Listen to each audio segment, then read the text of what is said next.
That afternoon, time had run out. The fire was spreading far too fast. Smoke was already swallowing the horizon. The heat could be felt from hundreds of meters away. And in the middle of all of that, the chaos, the noise, the suffocating smell of burning wood and grass. There was a dog, a golden retriever with golden fur, for years of life, and a heart that no one had yet been able to fully measure. He wasn't running away. He wasn't hiding. He wasn't doing what any animal with a survival instinct should have been doing at that moment. He was staying between the flames and his friend, barking, insisting, refusing to leave until someone came, until someone helped, until everything was over, one way or another. His name was Buddy, and what he did that day will remain etched in the memory of everyone who knows the story. But to understand what happened that afternoon, we need to go back. Go back long before the fire, before the danger, before everything. We need to start at the beginning. The day a golden puppy arrived at a countryside farm and, without knowing it, found the place where he would spend the rest of his life. Before we continue this emotional story, if you believe that no animal should ever be abandoned or forgotten, subscribe to the channel. Here, we build a community that turns stories into hope. The Souza family had owned the farm for 3 generations.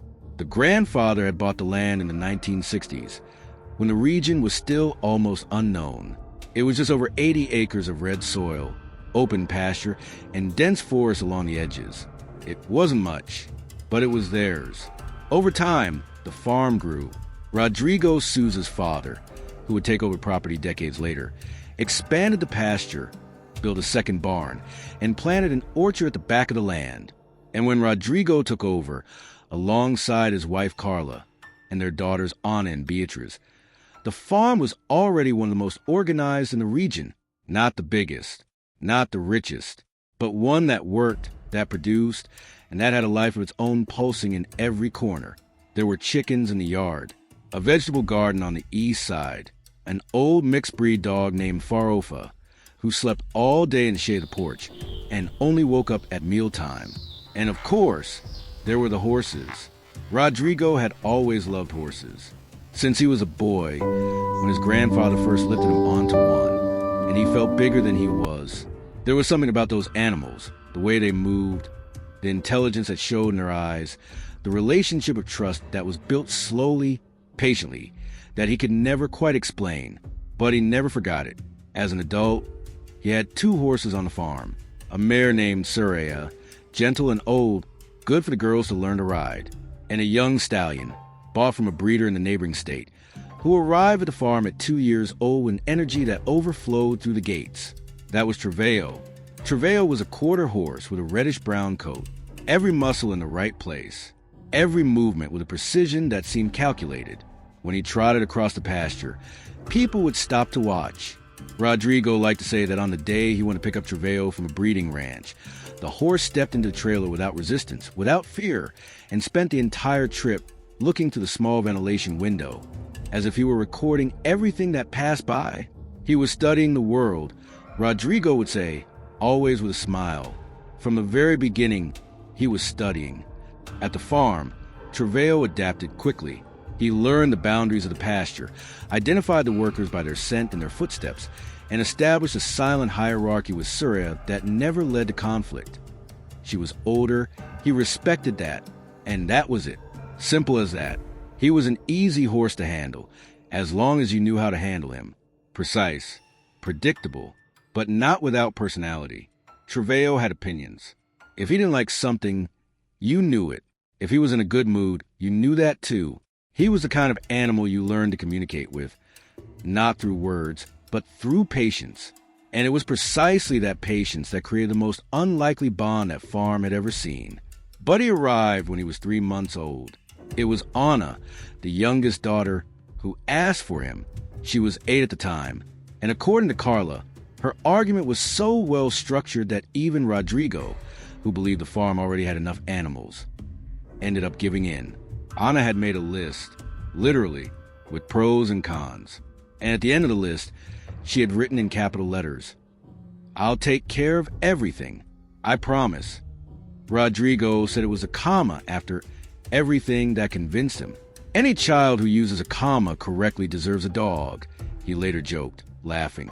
The puppy came from a kennel in the neighboring town, a purebred golden retriever from a litter of 8. When the family arrived to choose, all the puppies were practically identical, small, golden, with those disproportionately large paws puppies have before they grow into them.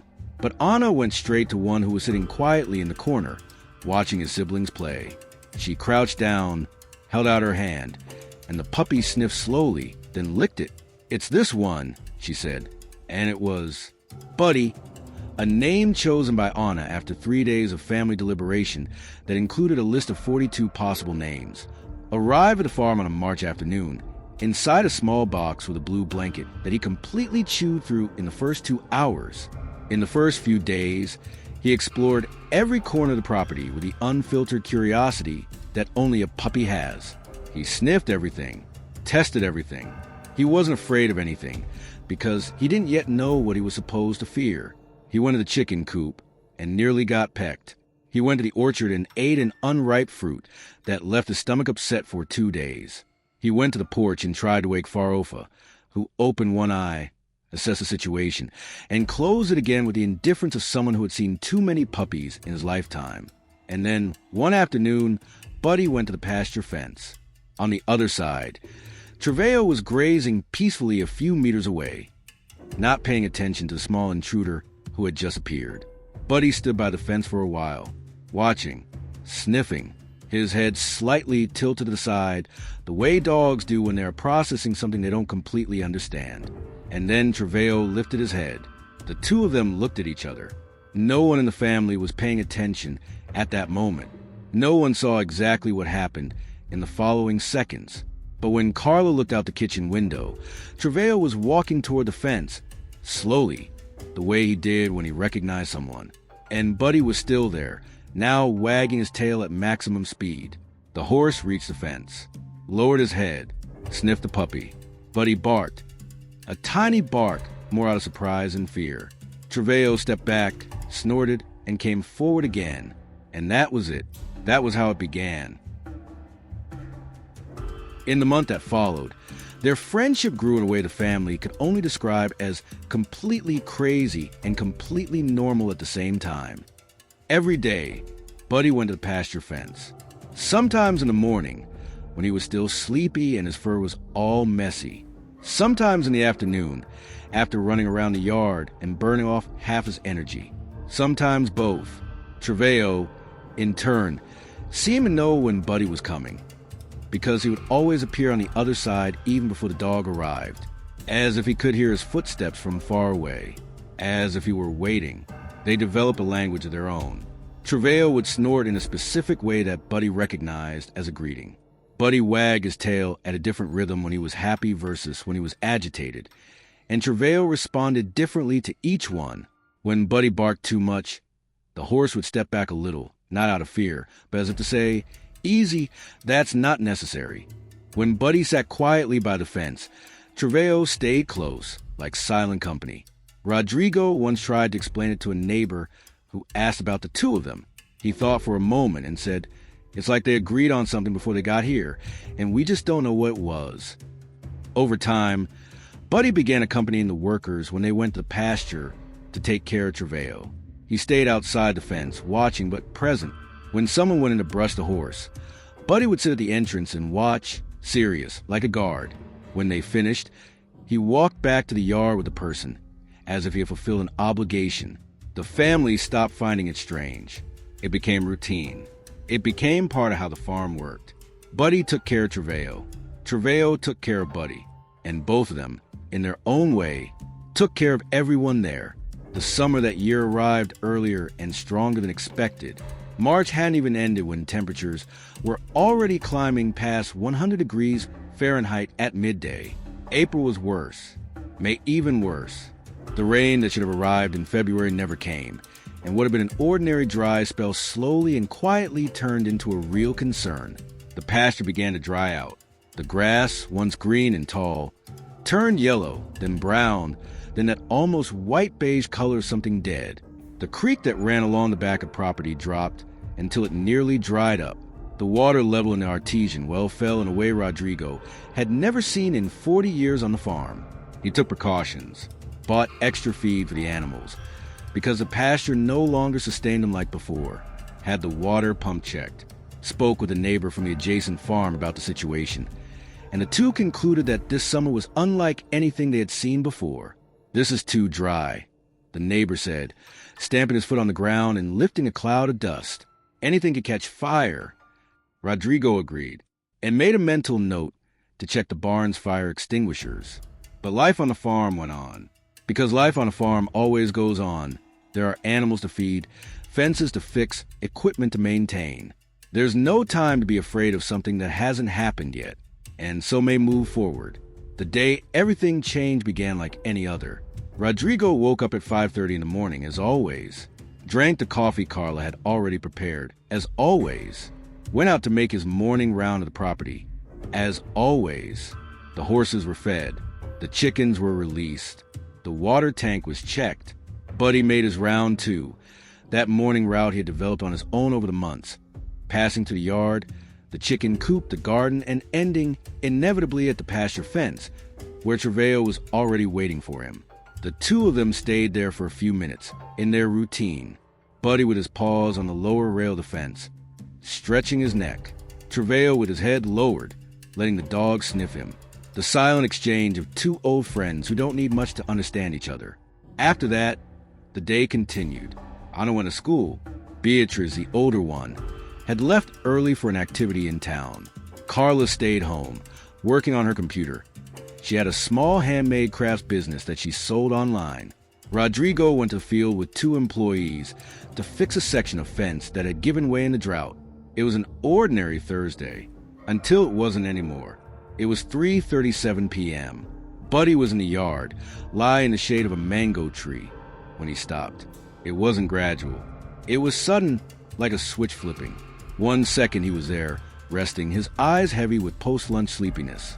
The next, he was on his feet, ears raised, head lifted, nose working frantically. What he sensed, no human can describe with precision. Dogs have an olfactory system that is, depending on the breed, 10,000 to 100,000 times more sensitive than ours. They can detect chemical compounds in the air that don't even exist to us. And fire, even miles away, even when it's still small, even when the wind is blowing the opposite direction, has a smell. Buddy smelled it. He walked to the center of the yard, stood still for a few seconds, his muzzle pointed north, where the wind was coming from. Then he slowly turned toward the pasture, then toward the house. Something was wrong. He knew it with that instinctive certainty animals have, and that we have spent centuries trying to ignore. But the fire was not yet visible. There was no visible smoke. There was nothing a human eye could see, or a human nose could smell. So Buddy waited and paid attention. The farm that caught fire first was 3 kilometers to the north. It belonged to a man named Antonio, 72 years old, who lived alone and cultivated a small orchard of mangoes and acerola cherries. He was a simple, hard-working man, the kind you see on old farms.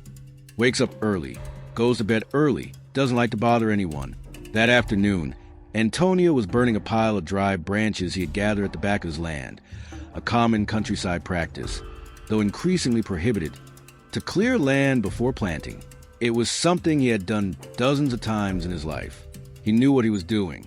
He had a bucket of water beside him. He was paying attention. But the wind changed.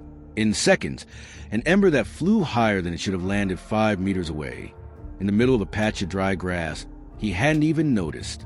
And before he could react, there were 2 separate fronts of fire, and the wind was pushing both in the same direction. Antonio tried. He used the water he had, shouted for a neighbor he knew was working nearby. But the fire grew faster than he could control. In 10 minutes, he was on the road, waving at a passing car, asking someone to call the fire department. The fire had already consumed half the orchard, and it was advancing south. The wind that day was blowing strong and steady from the north, which meant the fire had a clear direction, a terrifying speed, and a path of dry grass and brittle vegetation stretching as far as the eye could see. The Souza family's farm was directly in that path. Buddy saw the smoke appear on the horizon before anyone else on the property. He was at the edge of the yard, still looking north, when the first gray column began to rise. Still distant, but real. He barked once, loud, then fell silent, watching. The smoke grew. Buddy ran to the back door of the house and scratched at the wood. Waited. No one came. Scratched again, harder, barked. Inside the house, Carla was on a work video call, wearing headphones. She didn't hear him. Buddy went back to the yard, looked at the horizon. The column of smoke was bigger now, darker, and there was a smell in the air, not just a subtle, almost imperceptible one he had sensed before. Now it was real, heavy, hot. Trevelyan felt it too. On the other side of the farm, in the pasture, the horse had stopped grazing. He stood in the center of the field, head raised, nostrils flared, eyes wide. Horses are prey animals, their survival instincts shaped by millennia of being hunted, chased, threatened. When they sense danger, their whole body reacts. Muscles tighten, heart races, instinct screams, run. But where? The pasture was closed. The gate had been locked with a padlock that morning, a precaution the workers had adopted after Trevelyan had pushed the latch a few weeks earlier and wandered into the orchard, causing a general scare. The solution had been a new padlock, simple, efficient, and at that moment, a trap. Buddy ran to the pasture fence. Trevelyan was already near it, agitated, trotting back and forth along the perimeter the way horses do when they panic. That nervous, aimless trot, their way of dealing with what they cannot control. Buddy barked at him. Once, twice, 3 times. Trevelyan neighed in response, a loud, tense neigh, different from his usual sound. The dog ran along the fence, searching for an opening. Nothing. The fence was solid, well-maintained, with no holes or loose sections. Buddy tried digging under a spot where the dirt seemed softer, scratched, kicked soil back, barked in frustration. But the fence went deep enough that it wouldn't work. He stopped, looked at Trevelyan, looked at the smoke, now clearly visible even to human eyes, a dark, dense cloud rising on the northern horizon and spreading, pushed by the wind. Looked at the house, and ran. Buddy went to the front door first. Scratched, barked, no one. Ran to the side window, barked louder. Nothing. Back to the rear door, the one closest to where Carla usually stayed, and this time he didn't stop barking. It was continuous, urgent, unlike anything that had ever come out of that dog's mouth in his 4 years of life. Inside, Carla removed one earbud. There was something in the way Buddy was barking. She couldn't fully explain it later. She said it was like hearing a distant siren and knowing, even before processing the sound, that it was an emergency, instinctive, immediate. She excused herself from the call, stood up, and went to the window. Buddy was at the door, looking straight at her through the glass, barking nonstop. When she appeared, he turned, ran a few yards toward the north, stopped, looked back, came back to the door, barked, ran again. Carla opened the door, and then she smelled it. What happened in the next minutes was chaotic, as all real emergencies are. Nothing like what we imagine we'll do when we picture a crisis. Just action, reaction, adrenaline. Carla shouted for Rodrigo, forgetting for a second that he was in the field on the other side of property. Grabbed her phone, called him. He didn't answer. The phone was in his pocket, and he didn't hear it. She called again. Nothing. Then she looked at the horizon and saw the flames. It was no longer just smoke. The fire was close enough to be seen, a line of orange and red advancing through the dry vegetation, fed by the wind, growing every second. She dialed 193, the fire department, gave the address, tried to describe the situation in the calmest voice she could manage. The dispatcher said crews were already mobilized. Other properties had called too, but arrival time would be at least 15 minutes. 15 minutes. Carla looked toward the pasture. Trevelyan was in full panic now, galloping along the fence, neighing, rearing his front legs. And Buddy was outside the fence, barking at the horse as if trying to keep him calm through sheer willpower. The padlock, she thought. Rodrigo has the keys to the padlock. She ran down the dirt path leading to the field where Rodrigo was working, called his name as loud as she could. One of the workers heard first and pointed toward where the boss was. Rodrigo saw the smoke before Carla reached him. He understood immediately. Reached into his pocket. Keys. Where were the keys? And ran toward the pasture, Carla beside him and the worker behind. Buddy saw them coming from a distance and ran to meet them, barking, spinning, as if trying to make everyone run faster than they physically could. The fire was less than 200 meters away now. The heat could be felt on the skin. The smoke was beginning to drop. No longer just a distant column, but a thick haze that stung eyes and throat. Rodrigo reached the gate. His hands were shaking. Tried to fit the key, missed the slot, tried again. A whole second lost. Tried again. The lock clicked open. The gate swung wide, and Treveo didn't move. This is what most people don't know about horses in extreme panic. The instinct to flee can, paradoxically, paralyze. When the animal is too frightened, when the stimuli are too intense, the heat, the smoke, the noise, the human shouting, the nervous system can overload. The horse freezes, trembles, fails to respond to normal commands. An open gate means nothing if the animal cannot process that is open. Treveo spun in circles in the center of the pasture, neighing, eyes wide with the whites showing. Rodrigo entered, tried to approach with a rope, spoke calmly, or tried to speak calmly, because the smoke was already thick and breathing was becoming difficult. The horse backed away, even more agitated. The line of fire advanced another 50 meters, and that was when Buddy ran into the pasture. No one told him to go in. No one made space for him. He simply slipped past Rodrigo's leg and went straight to Treveo. He didn't run the way you might imagine.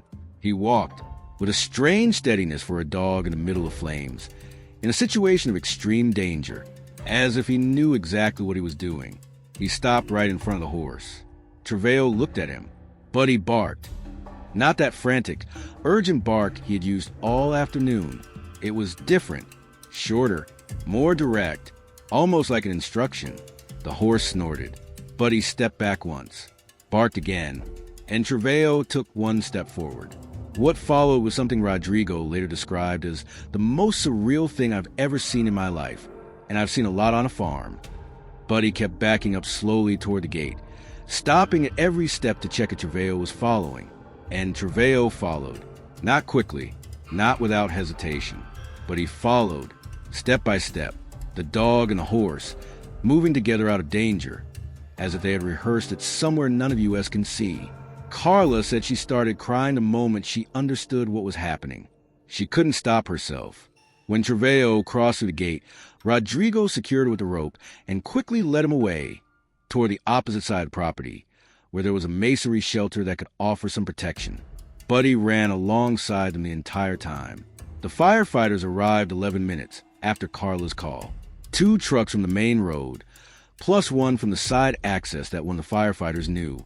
Neighbors from the surrounding farms showed up too. In the countryside, when there's smoke, people come, with buckets, with tractors, with wet tarps, with whatever they have. The fire was contained about 40 meters from the Souza family's main fence. The pasture was partially burned. Some trees in the orchard were damaged, but the house, the barn, the animals, everything was intact. Everything was intact because the dog refused to leave. The veterinarian arrived an hour later to evaluate Treveo. The horse was frightened, agitated, with an elevated heart rate. But that was expected. Physically, he had come out almost unharmed. Some soot marks in his nostrils, eyes slightly irritated from the smoke, and a small abrasion on one of his hind legs that had likely happened during his frantic galloping inside the pasture. Nothing serious. Nothing that wouldn't heal with a few days of care and rest.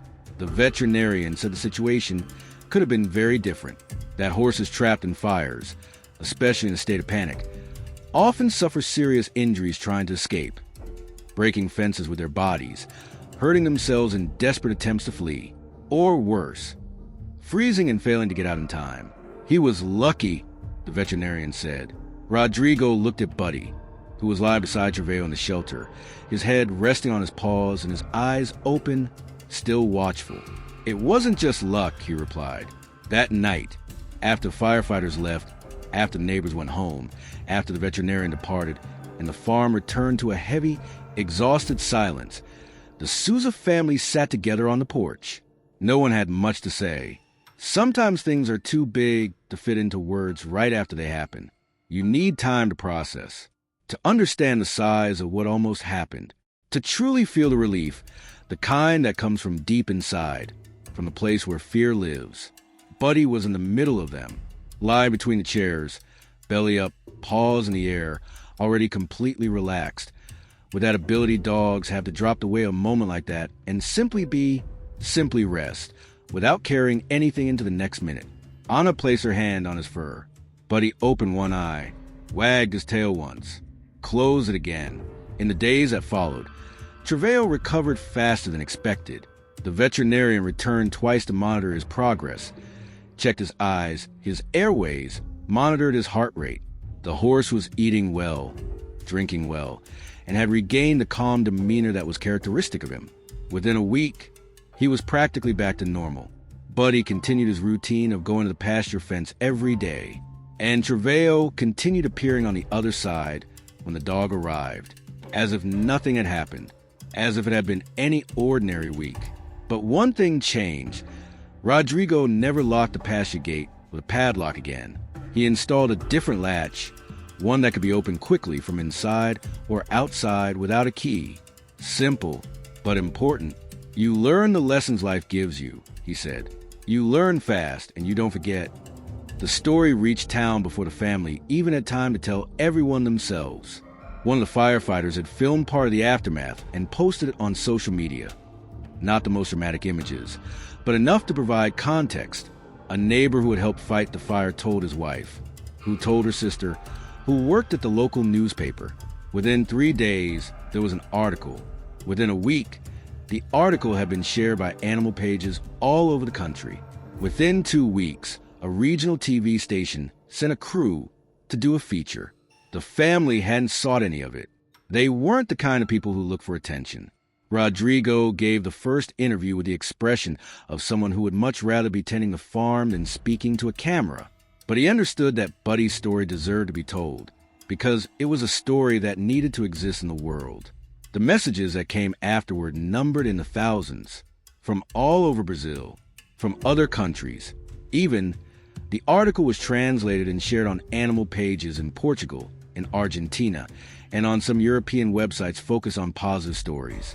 People who had never heard of the Souza family, who didn't know where that farm was located, who had no connection to that place, wrote. Many shared stories about their own animals.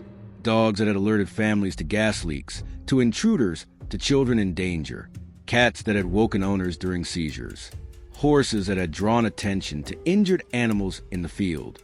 It was as if Buddy's story had unlocked something in people, a desire to talk about what animals are capable of, about what they represent in our lives, about what we owe them and rarely stop to consider.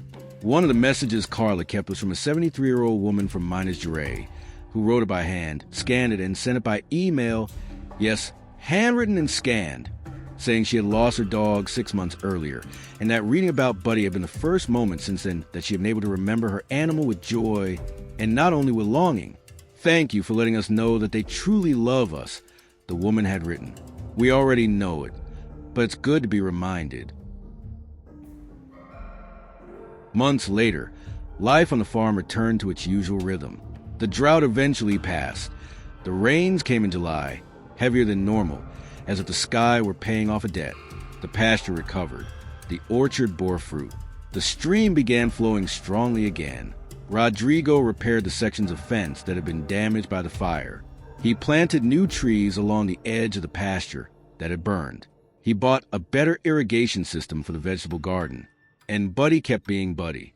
Every day, the morning round, the yard, the chicken coop, the vegetable garden, the pasture fence.